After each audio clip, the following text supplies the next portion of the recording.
खुलुमबाय दिनैनि बे जोंनि प्रेस मिट लाबोनायनि जाहोनानो जाहैबाय माखासे प्राइभेट स्कुलाव हगारनाय जोंनि बिधवा महिलाफोरनि माखासे प्रब्लेम बा उसुबिदा जानायनि थाखाय जोङो लाबोदों जे सोरबा सोरबा दासिमबो एडमिशन फिस होनो हायाखै बा लेखा बायनो हायाखै बेबायदि आं दिनै आंनाव फन हरै हरै बुंहरगासिनो दं ताकि जोंनि बिटिआर एरियायाव थानाय जेसेबां माने प्राइभेट स्कुलाव जोंनि जाय बिमा बिफा गैजायै गथ'फोर मावरिया गथ'फोरनि एडमिशनखौ फ्रि हगारनांगौ बिनि थाखाय जोङो स्कुलनि बे प्राइभेट स्कुलनि गाहाय फोरोंगिरिनिसिम जोंनि ससाइटिनिफ्राय खावलायहरनाय थाबाय आरो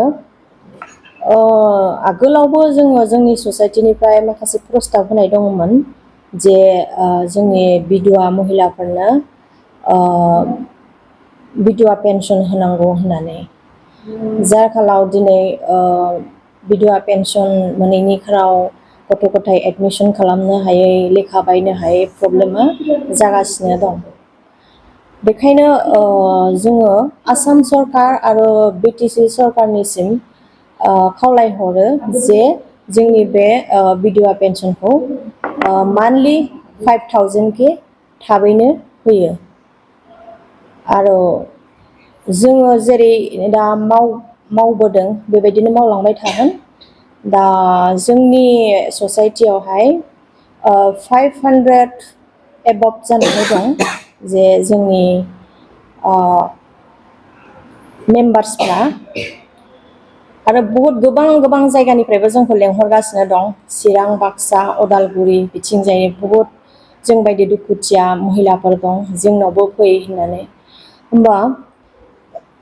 जोंनि बिटिआर एरियायावनो एसेबां जे दुखुथिया महिलाफोर दङ बिसोर जे मा मावनानै जागोन दिनै हाजिरा मुजिरा खालामनानै गाव गावनि उदैखौ सुफुंनो ना गथ' गथायखौ फोरोंलांनो बेखायनो जोङो बार बार जोंनि ससाइटिनिफ्राय